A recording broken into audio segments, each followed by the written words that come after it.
Analytic rubric versus holistic rubric. Learning objectives.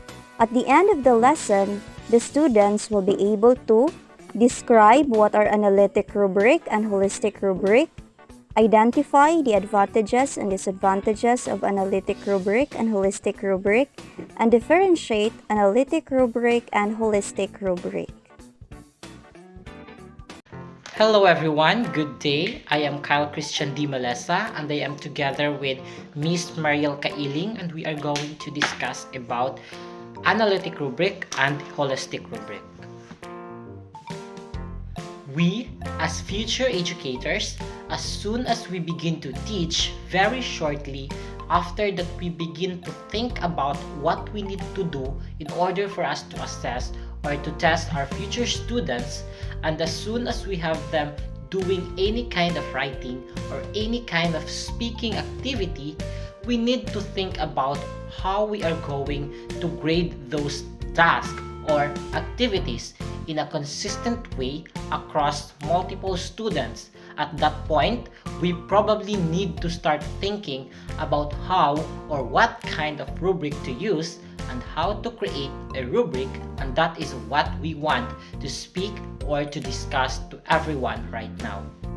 Before we will dig deeper about the concepts of analytic rubric and holistic rubric, let us all first learn what is a rubric. So we have here, a rubric is a grade for assessment of real-world tasks. So what are those real-world tasks?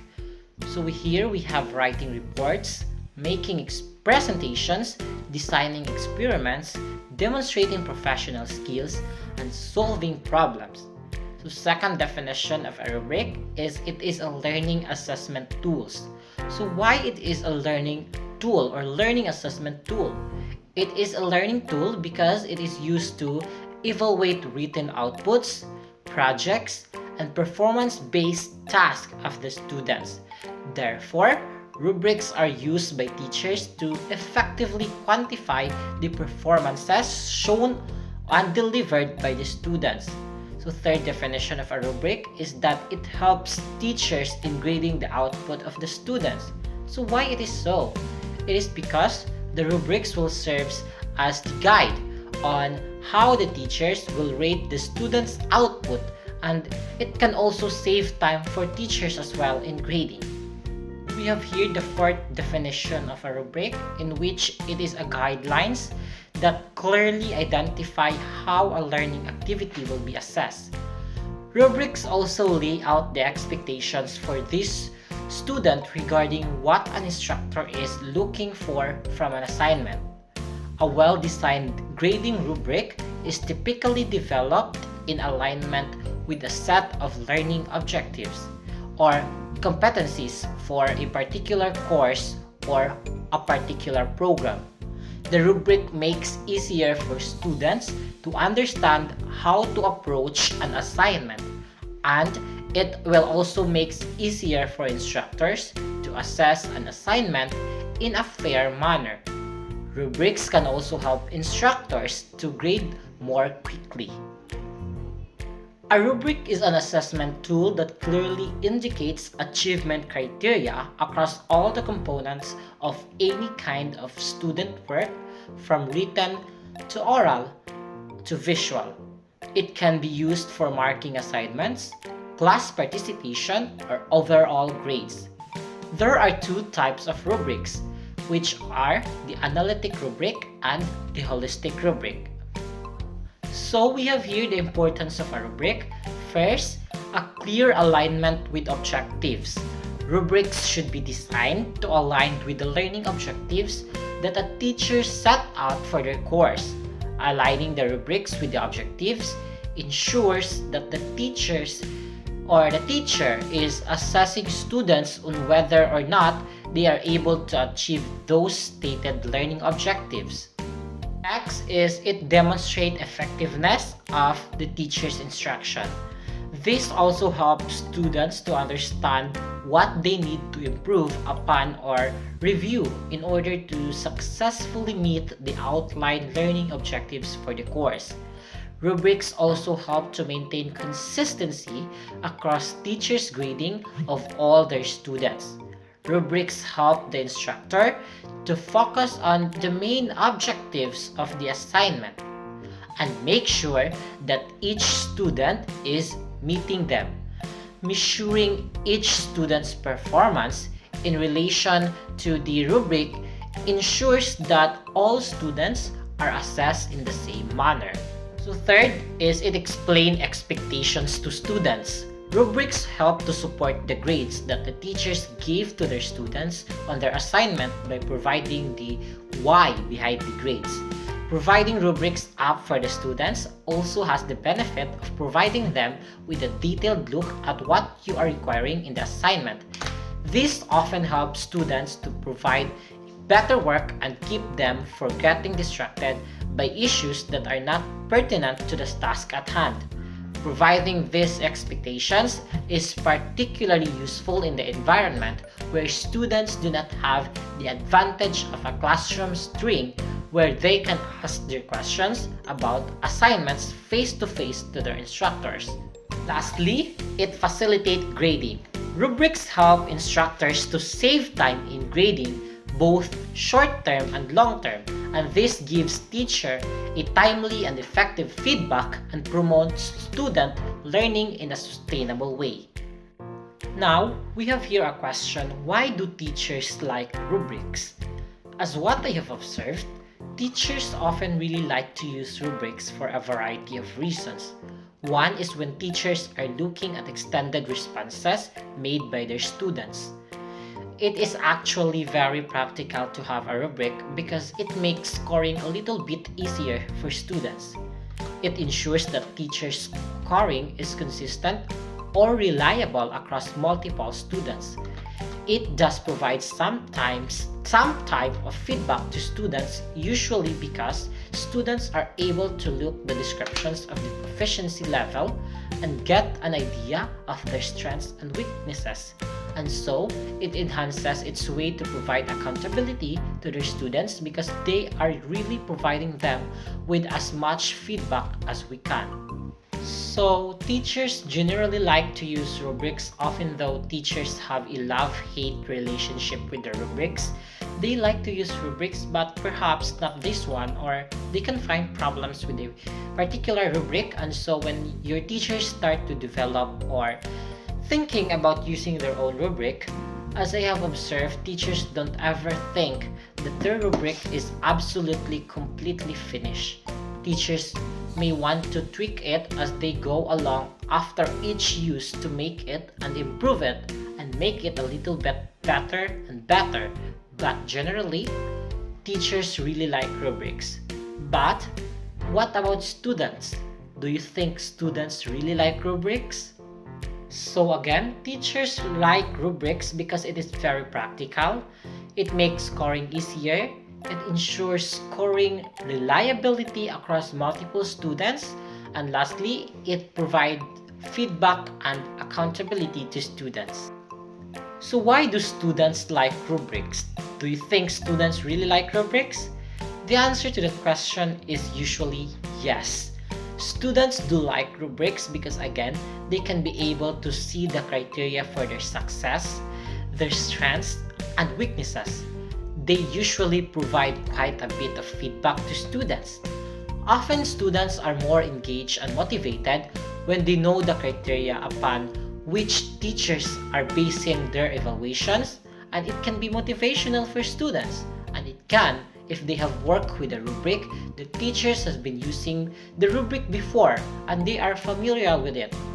It can provide them with a real sense of stability across multiple assignments. So that's it. We students usually like rubric too. There are two types of rubrics that teachers frequently use when they evaluate students' speaking or writing activities, and we are going to discuss this now. The two types of rubrics are the analytic rubric and holistic rubric, and each types of rubrics have their own strengths and weaknesses that teachers, especially we future educators, should be aware of. Let us talk first about analytic rubric. So what is an analytic rubric? An analytic rubric is used for formative assessment. It is the articulate levels of performance for each criterion so the teachers can assess students' performance on each criterion. Meaning, a teacher could assess student if the student has did an satisfactory, unsatisfactory, and very satisfactory job, and also allows teachers to assess students' achievement in a multiple criteria using a single break. It also breaks down the characteristics of an assignment into parts, allowing the teacher to itemize and define exactly what aspects are strong and which one needs improvement. There are things to be considered in designing an analytic rubric. First is to determine the purpose of the rubrics by defining your purpose of having this kind of rubric and think about the goal of the rubric. Another is to write the task or assignment description. Next is to identify the performance criteria by considering questions like, why are we giving students this assignment? And what are the learning outcomes or learning goals? Next is to develop a rating scale by designing the rating or a scoring scale for all criteria in the rubrics and giving each rating a name instead of just a number. Another is it describes the performance level for each criteria by making sure that all criteria can be observed and measured when evaluating the submission of the student's activity. Lastly, it ensures that the rubrics is of second quality by testing the rubric and getting peer feedback. Analytic rubrics have advantages and disadvantages, so let's talk about the advantages first. One of the most important advantages of an analytic rubric is that it provides very specific feedback to students so that they can clearly see whether they have strengths on content or weaknesses and organization, strengths on vocabulary range or weakness on spelling or punctuation, and this is really important feedback for students to get. So in that, it is very helpful to the student. The other thing a teacher can do with an analytic rubric is because the sub-skills are broken out. The teacher can actually weight the sub-skills according to how important they think those are, and this is an option that's not available to teachers when they use a holistic rubric. So for example, let's say a certain teacher teaching a grammar course where he or she asks students to write quite a bit in their assignment, assessment of the writing. A teacher may use a rubric, but it would be completely understandable if he or she weighted the grammar component of the particular task more heavily rather than on content and organization, because that would match very closely with what the teacher had been teaching students. That would make sense. Conversely, if the teacher had an essay writing kind of course where the teacher were focusing mostly on the different rhetorical patterns, he or she might choose to emphasize the content and organization and de-emphasize the grammar or accuracy part. The teacher may or may not, but he or she have that option when he or she is using an analytic rubric. Another advantage of an analytic rubric is that it produces more reliable scores than a holistic one, particularly across multiple scores, but also possibly just for the teachers on scoring purposes because he or she is assessing each sub-skills individually. The teacher is able to make a judgment on one particular sub-skills before the teacher move on the next particular sub-skill, so that the teacher can evaluate content separately from organization and separately from accuracy. Another advantage of analytic rubrics is that, for example, a teacher is using them for research purposes. The analytic rubric can give a really good picture to the researcher of the strengths and weaknesses of his or her students. That's sort of an unusual circumstance, but if the teacher is involved in a research project, it's really a good idea probably to use an analytic rubric. If there are advantages, of course there are disadvantages to analytic rubrics as well. And one of the bigger advantages is that it takes a longer time to score because a teacher is weighing or judging each sub-skill separately. That may take a little bit of time. I mean a little bit more time than it does if a teacher is using a holistic rubric. Teachers may also find that analytic rubrics are harder to develop if they have to build an analytic rubric by their own self is probably a little bit more challenging because they have to write more descriptors for analytic rubrics than for a holistic rubrics. And when a teacher is writing a descriptors, he or she may have a challenging time avoiding overlap between one descriptor and another and ambiguity. So that is always a challenge when a teacher is writing or creating an analytic rubric. Another challenge with an analytic rubric is that it may not allow teachers to assess the overall effect of an output, and by this, I mean that a teacher may actually have a student who produces on writing text that is fairly weak in terms of grammar. The accuracy is quite poor, than making lots of mistakes, and yet overall, the teacher will really appreciate what they have done, or they've created a text that is creative, that is really interesting.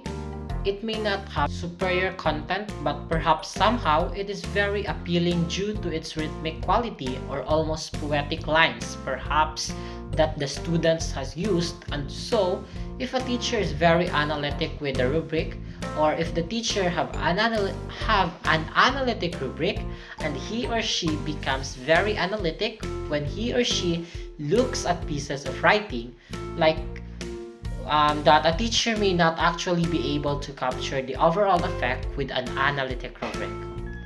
So this is an example of an analytic rubric in which it has 5 parts, which are the title, description, scale and scoring, performance descriptor, and lastly, criteria. So now, let us sum up the concepts or the difference between analytic rubric and holistic rubric. So here we have 2 types of rubric, and when we say holistic rubric, it does not list separate levels of performance for each criterion, while analytic rubric, it articulates levels of performance for each criterion. In holistic rubric, it provides a single overall score but does not communicate information about what learners are to improve, while in analytic rubric, it gives diagnostic information to the teacher and informative feedback to learners. In holistic rubric, it emphasizes the relation between parts and wholes, while in analytic rubric, whole output broken up or separated in parts and scored accordingly. Another one, in a holistic rubric, it assesses learners' work as a whole using a criteria, while in analytic rubric, it assesses components of a finished product. So lastly, for a holistic rubric, it is limited to describe the whole output based on analysis of parts.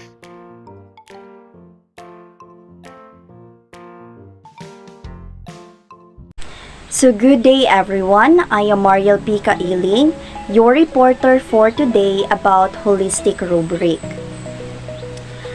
So in this discussion, we will be tackling what is holistic rubric, what are its advantages and disadvantages, when to use it, and what's the difference between holistic and analytic rubrics. Okay, so let's start. So what comes into your mind when you hear the word holistic? According to Merriam-Webster, holistic is related to or concerned with wholes or with complete systems. So what it means is that we will deal with or take into account the whole of something, not just a part. Now, how about holistic rubric, or what is holistic rubric? A holistic rubric assigns a level of performance by assessing performance across multiple criteria as a whole indicated by one single score. So, in one single score, multiple criteria of the performance are covered.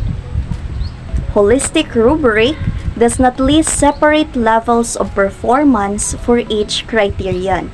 You just look into the performance and you give one holistic score to that whole performance. Another is, a holistic rubric is the most general kind. It lists 3 to 5 levels of performance along with a broad description of the characteristics that define each level. The levels can be labeled with numbers such as 1 to 4, letters such as A to F, or words such as beginning to exemplary. So in other words, for each level of performance, all the criteria that need to be evaluated are identified together. For instance, with a scale of 1 to 4, level 4 may contain correct grammar, proper organization of ideas, etc. It was termed as broad because one level covers multiple criteria. What each level is called isn't what makes the rubric holistic. It's the way the characteristics are all lumped together. In holistic rubric, descriptions of each attainable level of performance are written in paragraphs and usually in full sentences. Let me show you an example of holistic rubric. In this rubric, we have 3 levels which are strong performance, satisfactory performance, and needs improvement. Now, we can see that descriptions of each level are written in paragraphs. Aside from that, one level covers multiple criteria. For instance, the level strong performance covers clear focus, accuracy of information, smooth transitions, and correct grammars. Kumbaga, usara ay score nila. Not like in analytic rubric where lahi-lahi ang score sa focus, sa grammar, transitions, etc., which allows you to specify precisely which criteria or aspects of a performance are strong and which ones needs development. So what are the advantages and disadvantages of holistic rubric? So for the advantages, first is quick scoring or time saving. So using holistic rubric saves time as it minimizes the number of decisions raters make. Dili na kaayo kuti kung mag-score ta. That's why holistic rubric tends to get used when a quick judgment needs to be made. So, when assessing a brief homework assignment, it may be sufficient to use a holistic rubric to quickly review student work. Next is, it is good for summative assessment. Diba summative assessments are typically done at the end of a project, unit, course, semester program, or school year. So, this type of rubric is good for summative assessment as it gives an overall judgment of performance. Next advantage is the emphasis on what the learner is able to demonstrate rather than what he or she cannot do. Because scoring is regarded as general, the performance score places more emphasis on how well a student performed a task than on how poorly they performed it. Next is they are often written generically and can be used with many tasks. Holistic rubrics are written generically as they contain broad descriptions and list evaluation scores, each with an overall criterion summary that encompasses multiple skills. Next advantage is trained raters tend to apply them consistently, resulting in a more reliable measurement. Tungod kay di na kaayo kuti, so sayo na kaayo kon mag-score sa usa ka performance. That's why there is consistency, which would result, of course, to a reliable measurement. So, let's move on to disadvantages. So, one disadvantage is it does not provide detailed information, may be difficult to provide one overall score. So, it's difficult to provide one overall score kay mag-estimate pa ka kung unsay angay score ana nga particular performance. Next is, do not provide specific feedback about strengths or areas to improve.